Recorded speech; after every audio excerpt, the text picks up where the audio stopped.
amados irmãos, a graça e a paz do Senhor Jesus seja sobre a sua vida.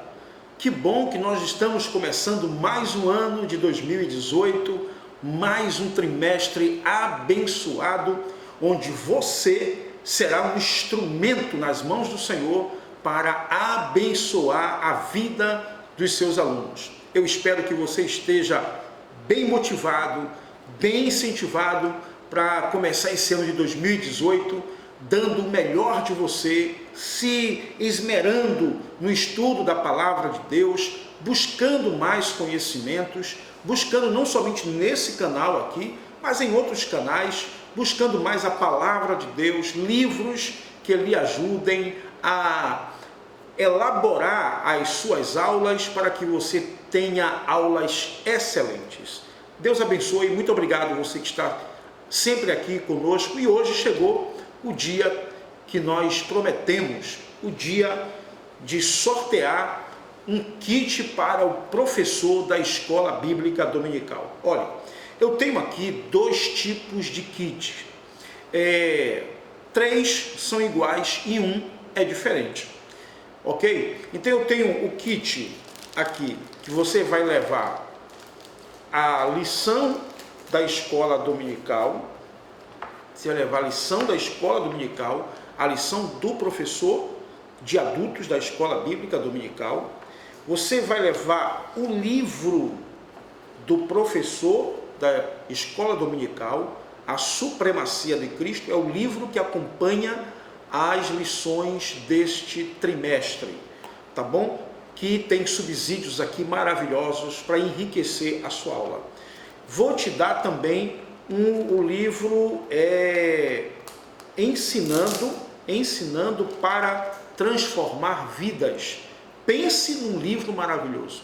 Eu li este livro há muitos anos atrás e ele mudou a minha forma de ensinar na escola dominical. É um livro desafiador que faz com que você saia do normal, faz com que você saia do corriqueiro para ousar. Este é um livro muito bom, apesar de ser pouco volumoso, mas é um livro que tem estratégias extraordinárias. Ele vai falar aqui sobre algumas leis do ensino que vai fazer com que você seja um professor diferente. Eu aconselho você a comprar este livro se você não for sorteado. Então vai acompanhar este livro e vai acompanhar um livro que eu escrevi, é o Mini Manual de Eventos. É um livro que ensina a pessoas que trabalham com liderança na igreja a construir eventos, a elaborar eventos, a montar eventos. É um livro muito bom. No começo eu dou uma palavra para você sobre uma liderança ousada, o que é uma liderança que sai do corriqueiro, uma liderança que ousa, uma liderança que faz o que ninguém fez antes, e depois eu dou para você, eu ensino a você a como construir um evento, como um seminário, uma conferência, um workshop, um fórum, o que é cada um deles e como monta-se cada um destes eventos. Então, esse é o primeiro kit que eu tenho para você, e eu vou sortear 3 deles. E o outro kit é uma cortesia da Emaso. Emaso Vídeos é uma empresa que trabalha com imagem, tanto em vídeo como em fotos. O número está aqui e você pode contactar para quem está aqui, claro, na Grande Salvador. E ele está nos abençoando, a Emaso está nos abençoando com o manual que eu acabei de falar para você, a lição da escola dominical que acabamos de falar, o livro que acompanha esse trimestre e o mais maravilhoso, o Dicionário Bíblico Universal, este maravilhoso dicionário que nós vamos sortear para você da editora Vida. Nós vamos sortear para você, vai ser o último que nós vamos sortear. Tá bom assim?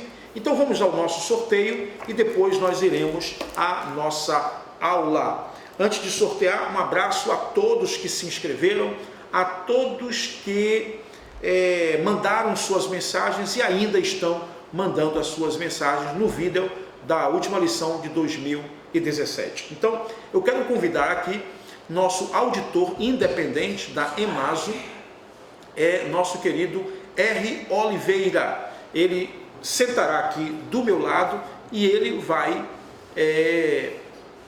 conferir o sorteio que nós fizermos. Eu vou tirar um aqui só para mostrar para você, depois vou voltar lá para todos os nossos sorteios vêm com esta foto, que é uma foto da internet que nós usamos como logotipo nosso aqui. Vem com essa foto aqui da EBD, tá bom? Então eu vou voltar aqui e nós vamos fazer, portanto, o primeiro sorteio do primeiro kit que será conferido pelo nosso auditor independente aqui, que é o nosso querido missionário R. Oliveira, que também trabalha na produção dos nossos vídeos. Vamos lá, vamos lá, vamos lá, orando para que você seja alcançado. Bem, o primeiro sorteado, vou deixar aqui ele conferir primeiro aqui, para ver se está tudo ok. Ok. O primeiro é Francinete Reis. Francinete Reis, ela é de Ulianópolis, Paraná. Muito bem, o CEP é o 68633. Agora, Lucinete, Francinete, você precisa mandar o seu endereço, tá bom? Você mandou a cidade, mandou o CEP, e eu preciso agora do seu endereço para colocar. Eu posso até mandar só também pelo CEP, tá bom? Deus te abençoe, Francinete, que está sempre aqui em nosso canal. Vamos, portanto, a mais um kit. São 4 kits. O último leva o Dicionário Bíblico Universal, cedido pela Emaso. Vamos lá, né, missionário? Vamos lá. Vamos ver aqui. Confira, por favor. Confere. Então, o segundo sorteado é Ana Rita Bispo dos Santos, Rua Vasco Alves 37, Zumbi dos Palmares, Vila Velha, Espírito Santo. Vou botar bem aqui na frente para você ver. Aí está a nossa irmã Ana Rita, é a ganhadora do segundo kit para professores da Escola Bíblica Dominical. Eu mostrei a Ana Rita, tenho que mostrar também a nossa irmã Francinete. Aqui está, da nossa irmã Francinete. Vamos, portanto, ao terceiro kit professor da Escola Dominical, que é uma cortesia aqui do nosso canal Escola Dominical para Professores, nesse início de ano de 2018. Vamos lá. Esse veio só o nome, mas, irmão, eu coloquei aqui porque você fez a gentileza de colocar o seu nome, mas eu preciso que você mande o seu CEP, mande o seu endereço, tá bom? Vê se confere aí, irmão. Confere aqui. Ok, o nome é Pedro Oliveira da Costa.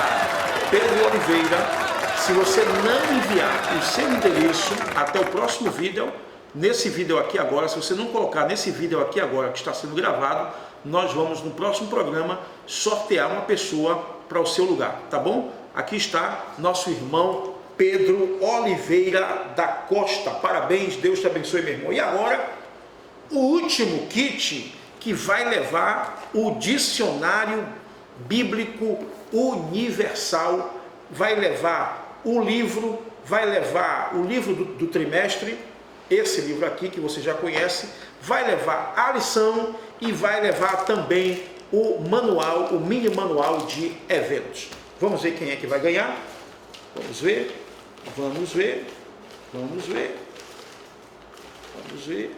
Aqui, baralhando bem. Vamos lá.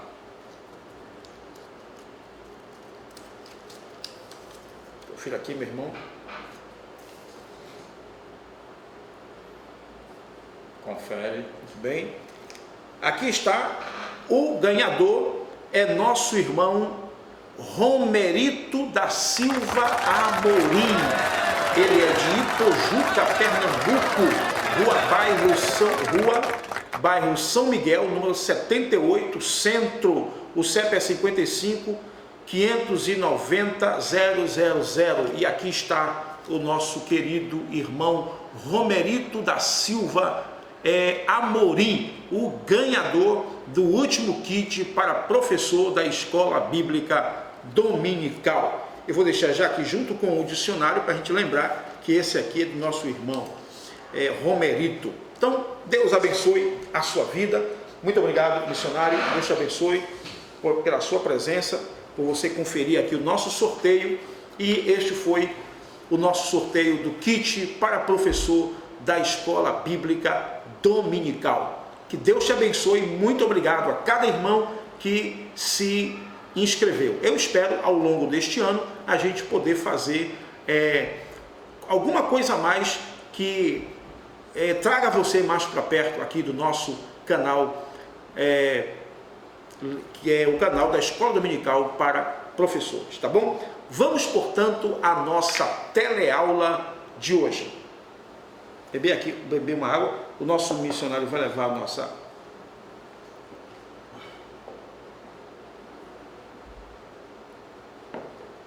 Queridos, eu quero te apresentar a lição de 2018, do primeiro trimestre de 2018.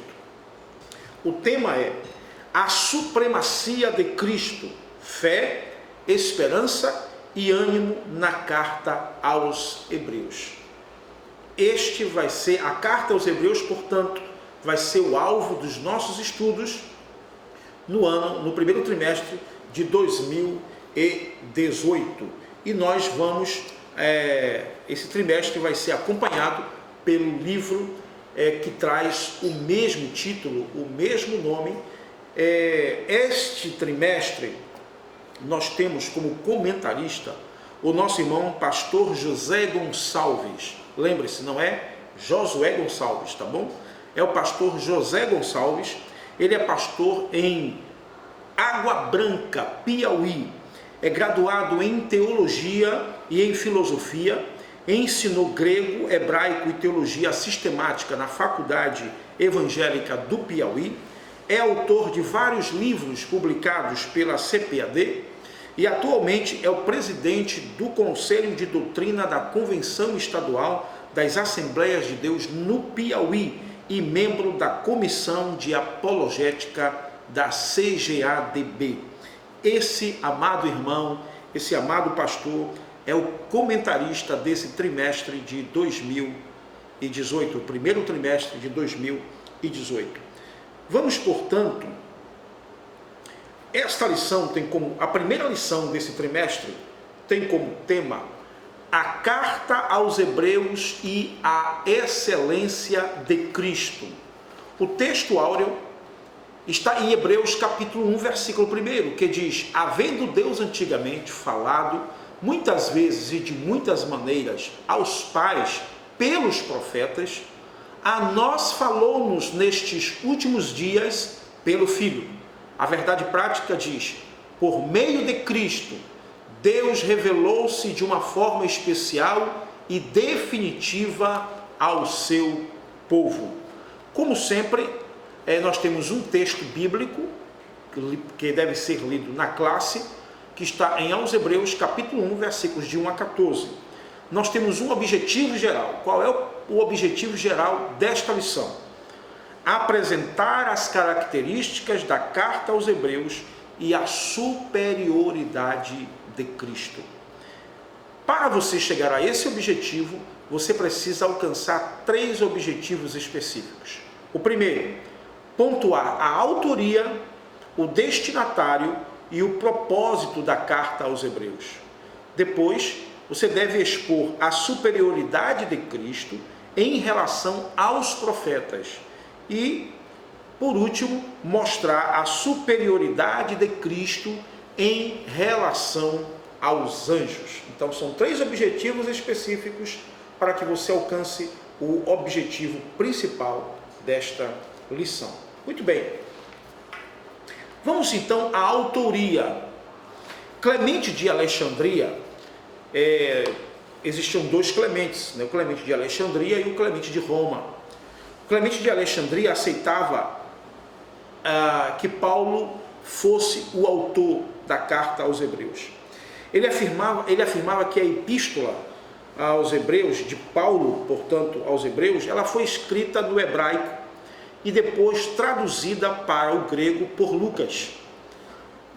Portanto, ele acreditava que a diferença entre o grego da carta aos Hebreus e o grego das cartas usadas, das cartas de Paulo, as outras cartas de Paulo, a diferença que havia entre o grego da carta aos Hebreus e o grego das outras cartas de Paulo era justamente essa, que esse grego não foi de Paulo, mas de Lucas. Então ele acreditava que Paulo escreveu a carta no hebraico e Lucas traduziu para o grego.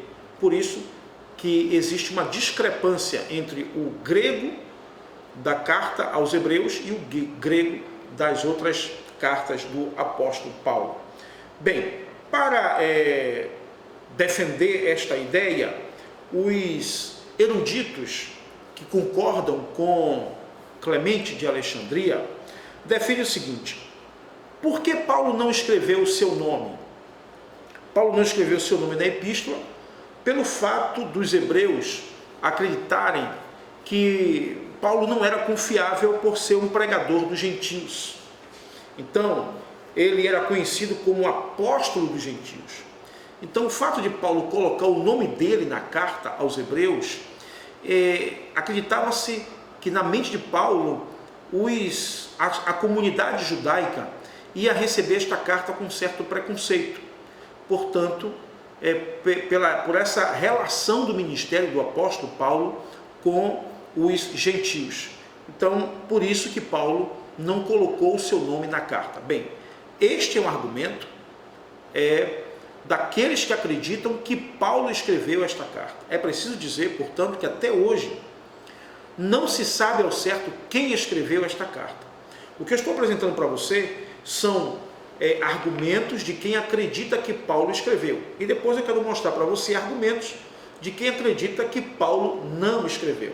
E esse acreditar é baseado em determinadas evidências que eu vou apresentar para você aqui. Um segundo argumento de quem acredita que Paulo escreveu esta carta é que muitas cópias manuscritas vieram a ser intituladas como a Epístola de Paulo aos Hebreus. Acredita-se que no início do século esta carta não levava o título de apenas Carta aos Hebreus, mas de a Epístola de Paulo aos Hebreus. O terceiro argumento é o seguinte: o mais antigo manuscrito grego existente das cartas de Paulo traz Hebreus entre Romanos e 1 Coríntios. O outro argumento é que na maioria dos manuscritos a Epístola aos Hebreus é colocada depois das epístolas dirigidas às igrejas, como por exemplo, depois de 2 Tessalonicenses, e antes das epístolas particulares de Paulo, como 1 Timóteo e Filemão.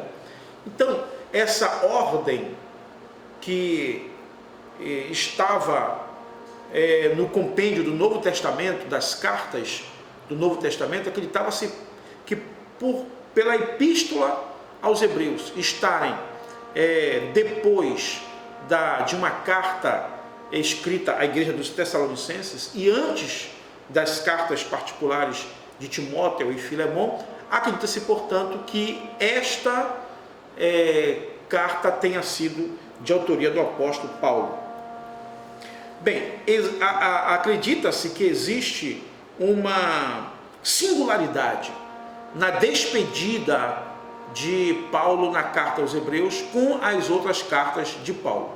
Então, a despedida, vamos aqui, portanto, quando Paulo se despede na carta aos Hebreus, existe uma semelhança, acredita-se que existe uma semelhança entre essa carta e as outras cartas que Paulo escreveu.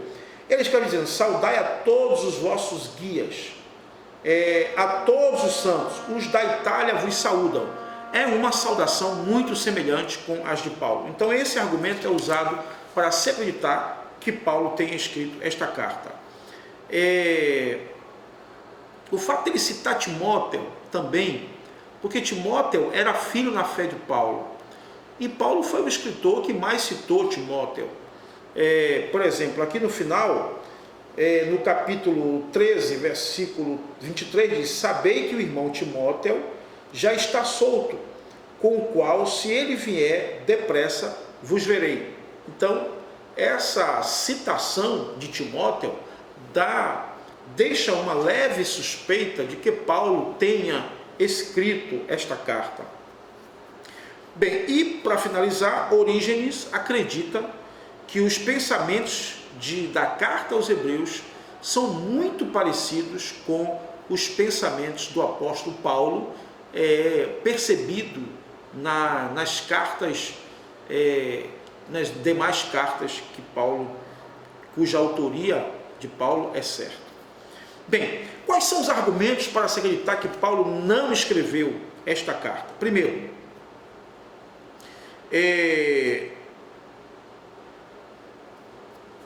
acredita-se, os eruditos acreditam, ao examinar a carta aos Hebreus, eles acreditam que não se percebe nenhum sinal de tradução do hebraico para o grego.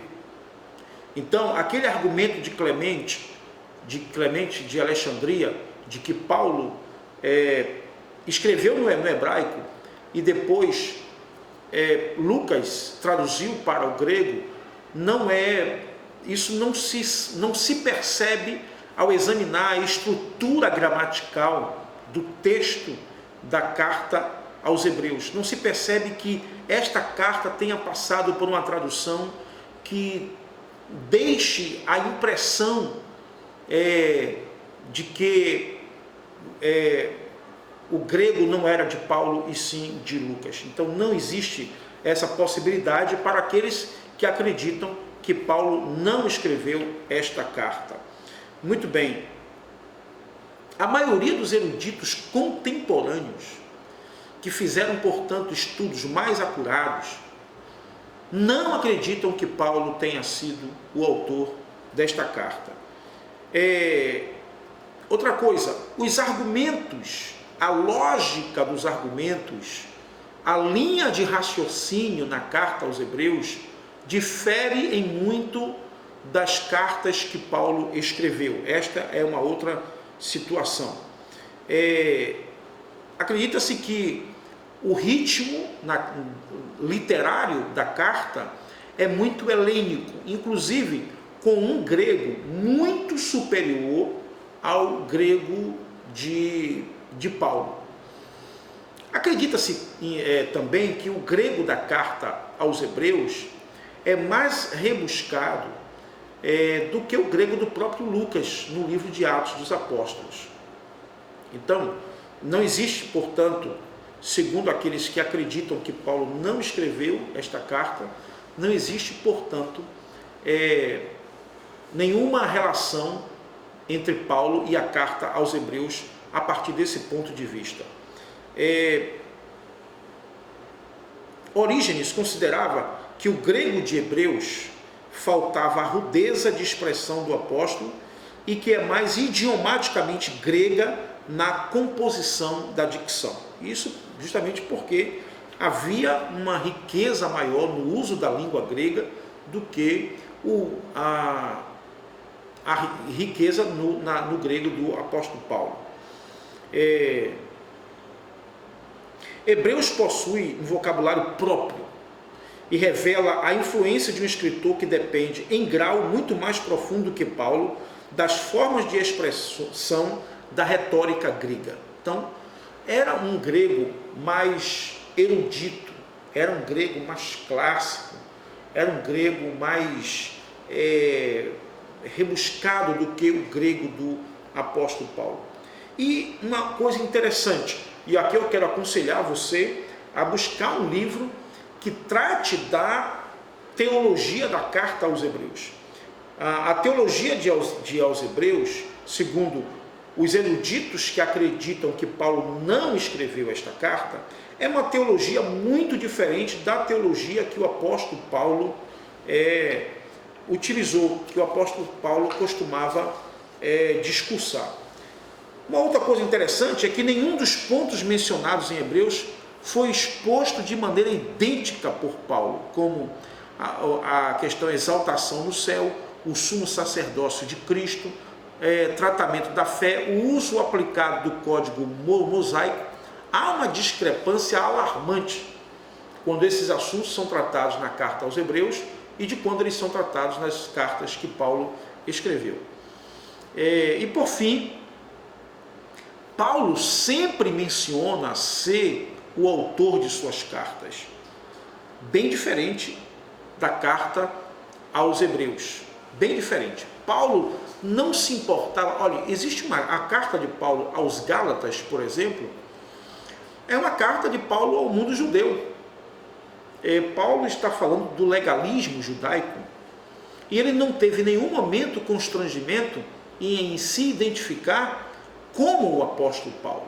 Então ele jamais poderia ter constrangimento em se identificar na carta aos Hebreus, porque este era justamente o argumento de Alexandre, ou melhor, de Orígenes, de Clemente de Alexandria, não é? Muito bem, existem ainda uma série de especulações para que essa carta seja de autoria de Barnabé, do próprio Lucas, de Clemente de Roma, de Priscila e Áquila, de Apolo e de Silvano. Mas todas essas especulações, já está dizendo, não passam de especulações. O certo é que ainda não se chegou a um consenso sobre a autoria da carta aos Hebreus. Muito bem, a quem a carta aos Hebreus foi escrita? Está evidente em toda a carta que esta obra ela é dirigida a uma comunidade judaica. Acredita-se que talvez uma comunidade judaica em Éfeso, uma comunidade judaica ou em Tessalônica, em Alexandria. Alguns até acreditavam que essa carta era destinada a uma comunidade judaica em Roma. Todavia, esta hipótese ela é desfeita quando o apóstolo Paulo escreve dizendo que os irmãos de Roma os saúdam. Então, os da Itália vos saúdam, diz Paulo aqui já no final da carta. Então, não existe a possibilidade dessa carta ter sido dirigida a uma comunidade da Itália, a uma comunidade de Roma. Esta comunidade passava por sérias aflições. Acredita-se que essa carta tenha sido escrita entre os anos 60 e 70 da era cristã, num período justamente em que governou o imperador Nero, um dos imperadores mais cruéis da história de Roma, inclusive o imperador que mandou degolar o apóstolo Paulo, no ano 66 da era cristã. E essa carta foi escrita, portanto, a uma comunidade judaica que passava por sérias aflições, por sérias perseguições, mas que também não tinha experimentado martírio ainda. É o que se deixa perceber em Hebreus capítulo 12, versículo 4, quando ele diz: ainda não resististes até o sangue, combatendo contra o pecado. Então a impressão é de que aquela igreja passava por sérias perseguições, mas ainda não era alvo do martírio. Qual é a intenção de Paulo? Qual é o propósito ao escrever esta carta?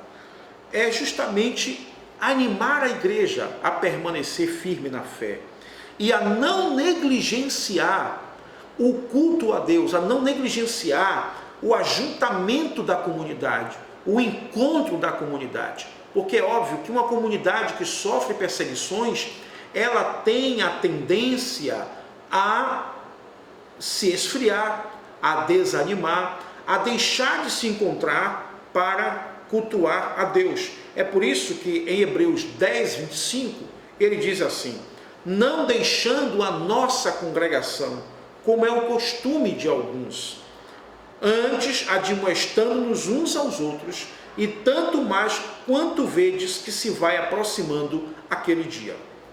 Então, essa carta é escrita com o objetivo de animar os irmãos, fortalecer a fé dos irmãos e de incentivá-los a não se juntar, a incentivá-los a continuarem se juntando como igreja do Senhor Jesus.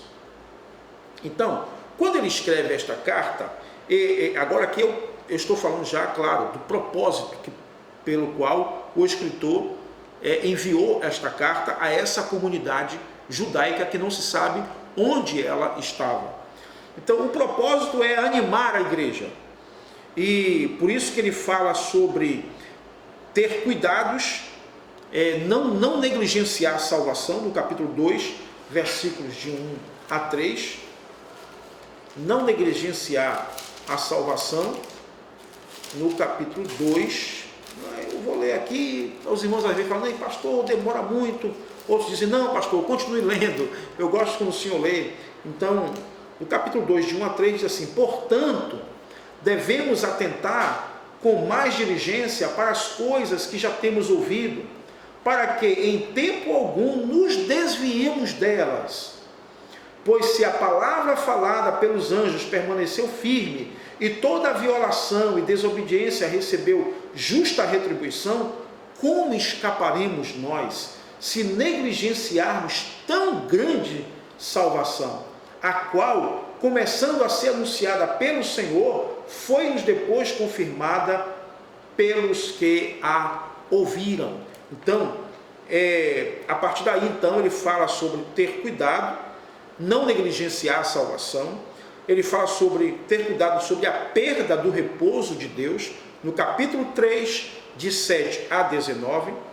Ele fala sobre a desqualificação para o repouso, no capítulo 4, de 1 a 11. A impossibilidade do retorno de uma apostasia consciente, no capítulo 6, de 4 a 8. E a inexistência de uma provisão para o pecado deliberado e consciente, no capítulo 10, versículos de 26 a 31. Então, ele alerta para que eles não se desviem, no capítulo 2, de 1 a 4, para que tenham cuidado para não perderem a fé, no 3, do 7 a 4, e no 3, versículo 7, e no 4, versículo 13, para que prossigam, não dando lugar a qualquer retrocesso, capítulo 5, de 11 a 6, ele fala para que tenham cuidado, não deem lugar à queda ou à ruína pessoal, no capítulo 12, versículo 12 até o versículo de número 29. Então, este é o propósito da carta aos Hebreus, tá bom? Então nós falamos sobre a autoria, falamos sobre o destino da carta e falamos sobre o propósito da carta.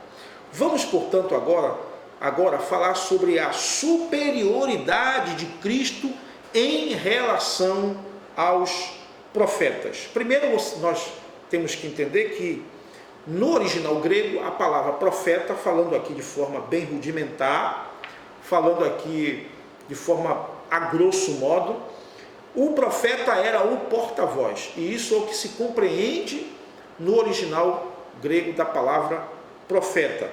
Ele era aquele que falava em nome de alguém, e que muitas vezes ele representava alguém. O profeta é aquele que trazia uma mensagem, é aquele que anunciava uma mensagem. Ele era também visto como vidente, aquele que via. Primeiro Samuel, capítulo 9, versículo 9, é aquele que tinha a capacidade de ver a vontade de Deus. E muitas vezes, não somente ele tinha a capacidade de ver a vontade de Deus, Deus dava a ele a revelação do que iria acontecer.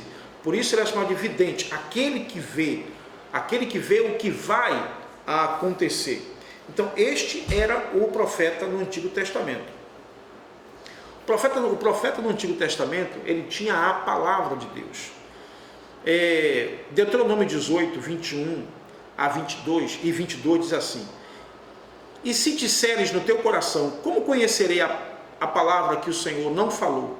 Quando o profeta falar em nome do Senhor, e essa palavra não se cumprir, nem suceder assim, esta é a palavra que o Senhor não falou. Então, o profeta é aquele que tem a palavra, é aquele que tem a visão, por isso ele é chamado de vidente, como eu já falei aqui. É aquele que tinha a capacidade de ver a vontade divina, de entender essa vontade e de anunciar esta vontade.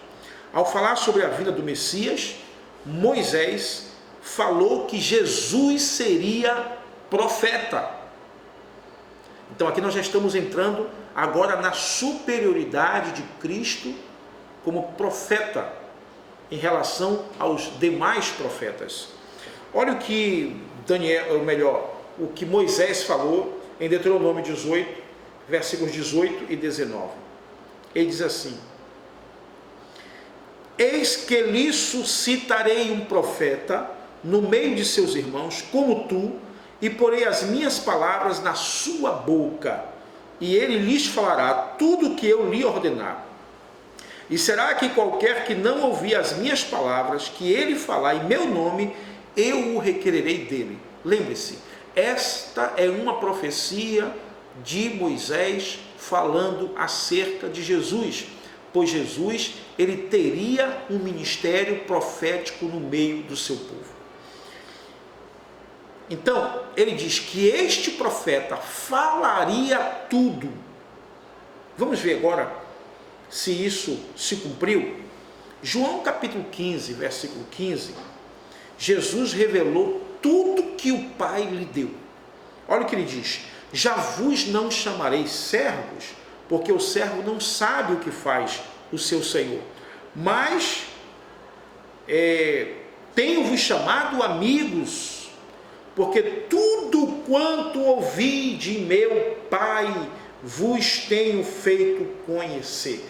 Tudo quanto ouvi de meu Pai vos tenho feito conhecer. Então Jesus era um profeta que trazia a revelação do Pai para dar para os seus discípulos, para dar para os seus interlocutores. Bem, a partir de Moisés, os profetas que se sucederam, também iam recebendo chamado aqueles lampejos da revelação de Deus, aquelas iluminações da parte de Deus.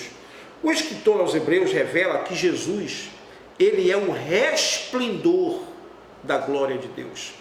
Hebreus capítulo 1, versículo 1. Ele é o resplendor da glória de Deus e ele é a expressa imagem, vamos lá, de Deus. Hebreus 1. O versículo 3. O Filho é o resplendor da sua glória e a expressa imagem da sua pessoa, sustentando todas as coisas pela palavra do seu poder.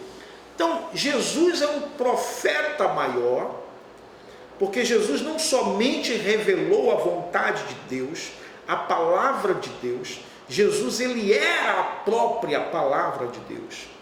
Jesus era a expressa imagem de Deus. Enquanto os profetas do Antigo Testamento falavam de Deus, Jesus era a imagem do próprio Deus. Por isso, a sua superioridade aos profetas. Então, Jesus revelou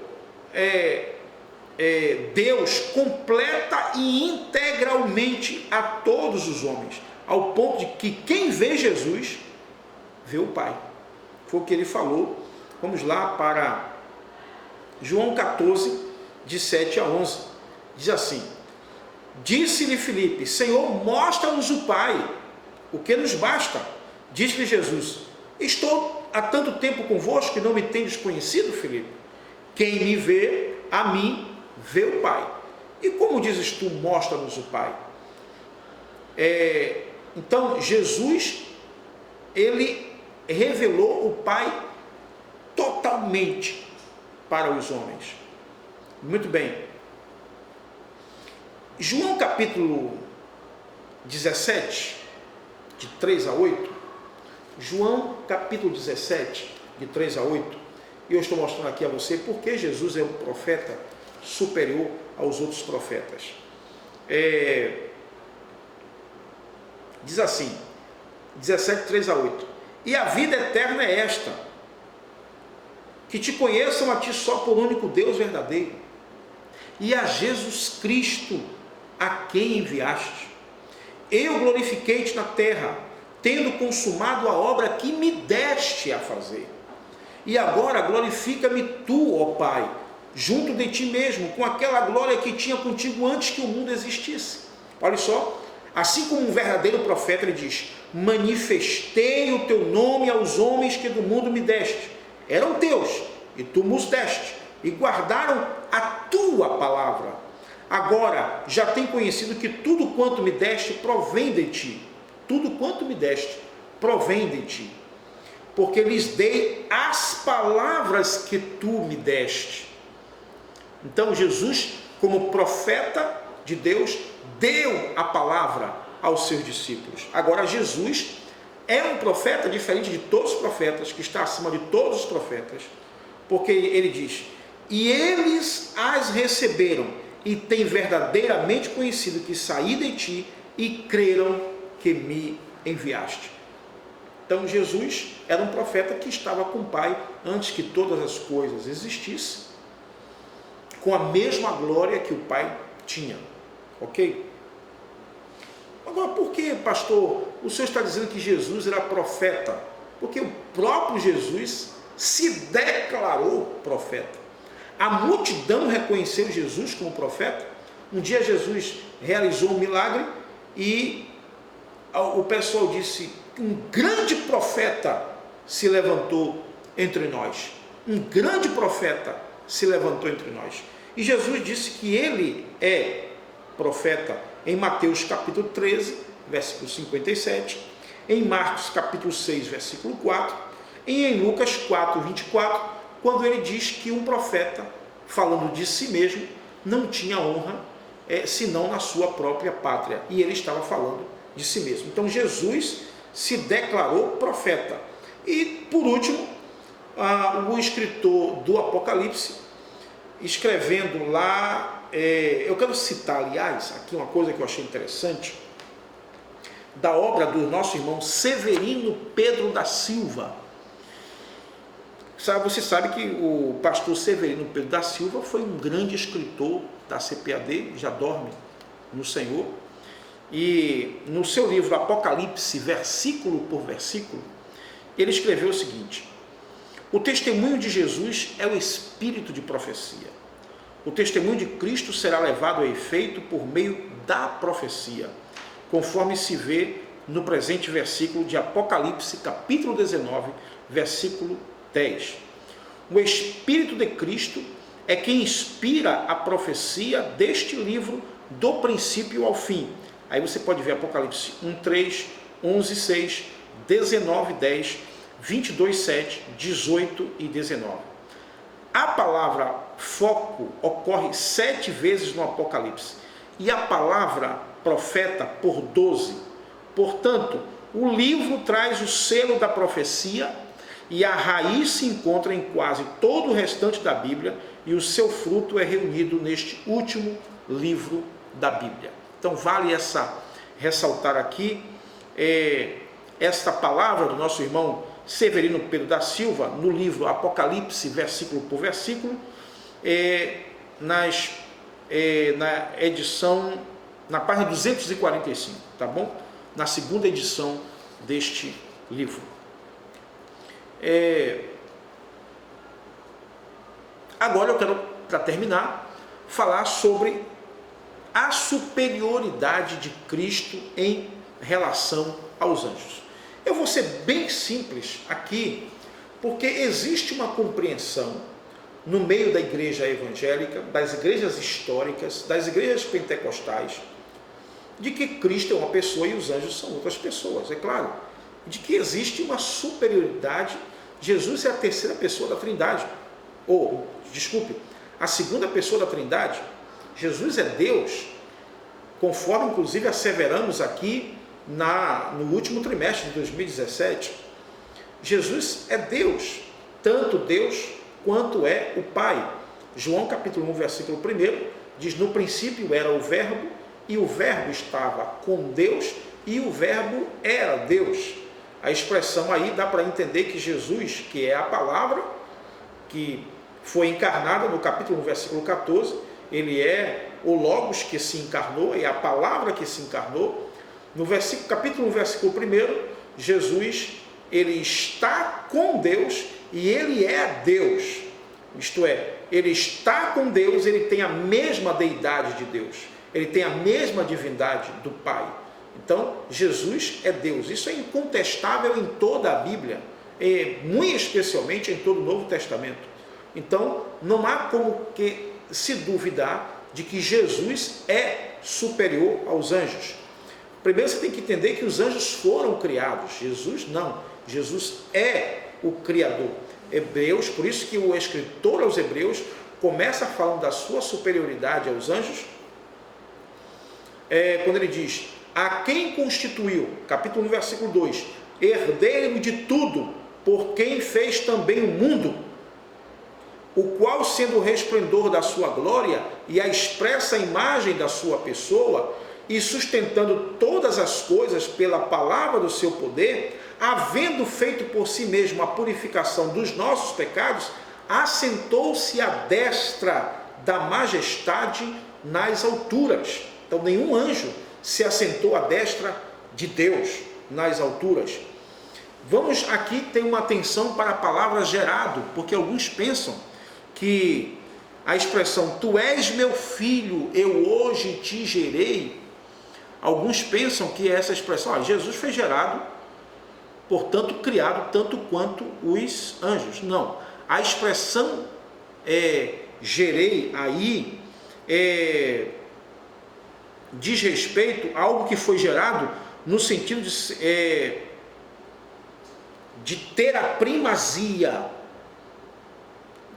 Gerado, ele é por isso que ele é chamado de primogênito. Primogênito aqui é por ser o primeiro no sentido de primazia. E no sentido de ser gerado porque o Pai apresentou Jesus. Vamos lá, portanto, deixa eu ver aqui um texto para você. Vou dar aqui antes um exemplo, antes de pegar um texto desse aqui. Vou dar um exemplo para você. Paulo disse que gerou, vamos lá, esse texto não está aqui, interessante isso, né? Esse texto me veio à mente aqui agora. Deixa eu ver aqui, se não me engano, é a carta a Filemon. Deixa eu ver se é Filemon mesmo.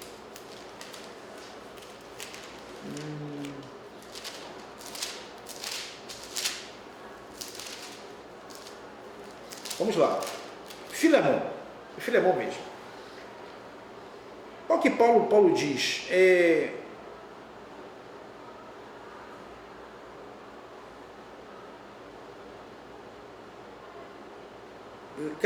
O Filemon, no versículo 10, ele diz assim: peço-te por meu filho Onésimo, que gerei nas minhas prisões. Está óbvio aqui que o gerei aqui é que ele saiu de mim. Ele saiu de mim. Eu o apresento. Por isso que Jesus, quando está sendo batizado nas águas do Rio Jordão, ouve-se uma voz do céu: eis aí o meu filho amado, em quem tenho prazer. Então Jesus está apresentando o seu filho. Então Jesus foi gerado neste sentido por Deus. Vamos aqui,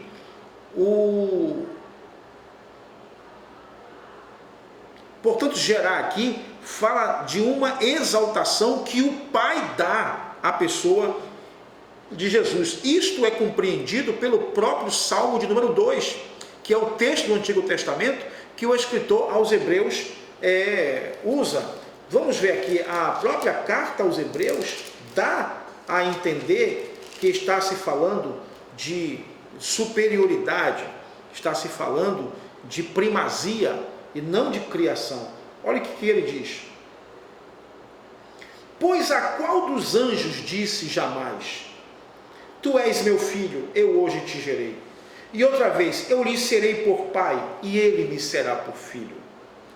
E novamente, ao introduzir o primogênito no mundo, diz: E todos os anjos de Deus o adorem. Então é claro que o escritor aos Hebreus não está falando aqui que Cristo fora criado por Deus, mas que Cristo tem uma posição elevada diante dos anjos. Tanto é que o versículo que eu acabei de ler diz: E todos os anjos de Deus o adorem. Este versículo é muito interessante, querido. Principalmente para afirmar a divindade de nosso Senhor e Salvador Jesus Cristo. A adoração é algo exclusivamente para Deus.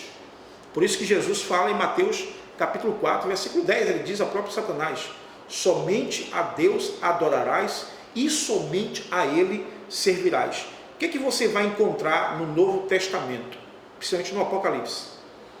Os anjos não recebem adoração. Apocalipse 19, 10 diz o seguinte, João dizendo: E eu lancei-me a seus pés, aos pés de um anjo, para o adorar. Mas ele disse: Olha, não faças tal. Sou teu conservo e de teus irmãos, que têm o testemunho de Jesus. Adora a Deus, porque o testemunho de Jesus é o espírito de profecia. Então os anjos não aceitam a adoração, a não ser em alguns casos do Antigo Testamento, quando o anjo do Senhor aparecia e ali era uma representação do próprio Deus. Então, aí nesse caso, o anjo, esse ser celestial, recebia adoração.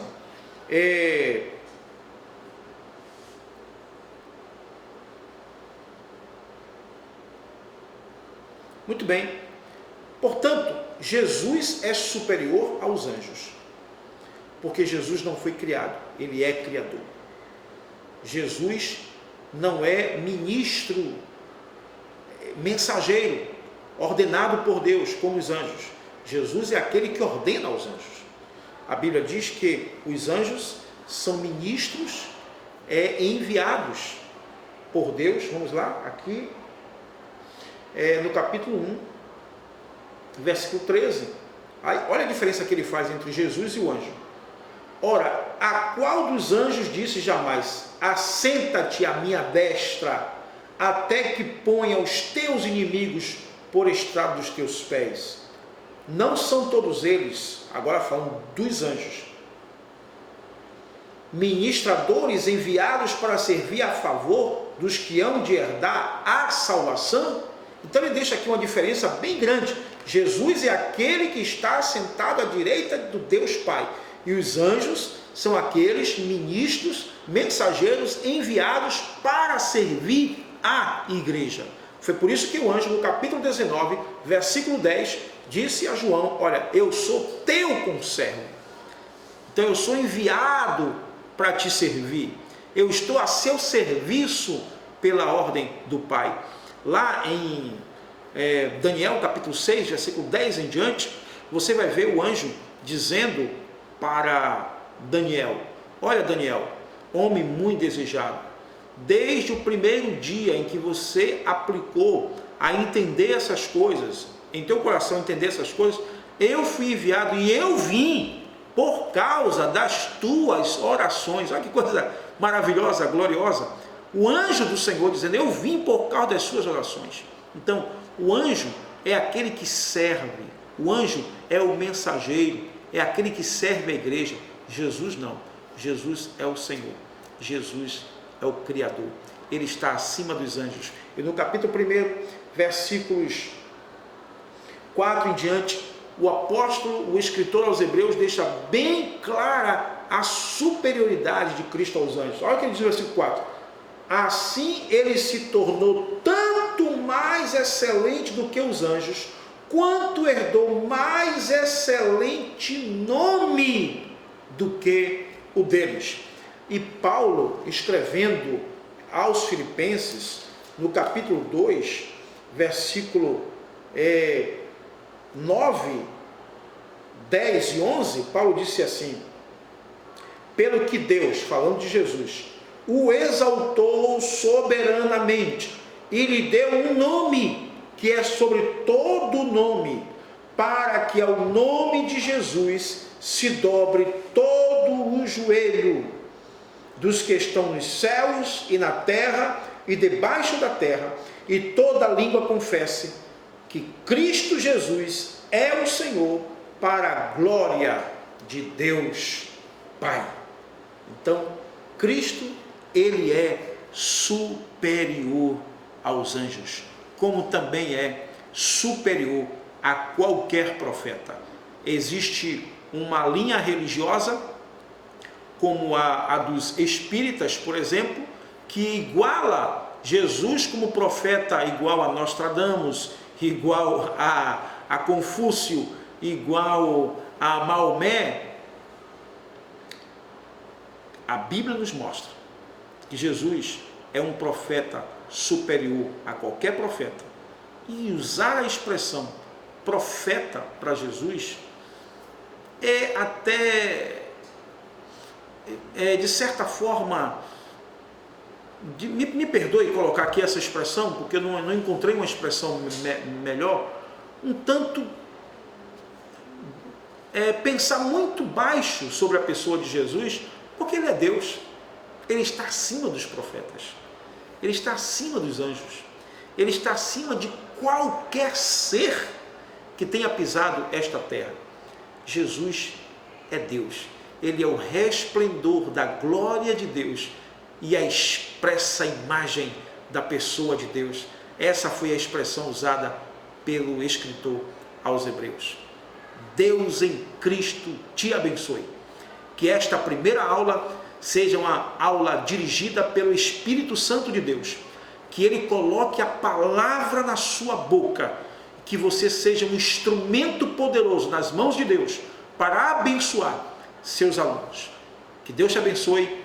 Feliz 2018. Muita bênção de Deus neste ano que se inicia para a sua vida. Até o próximo vídeo.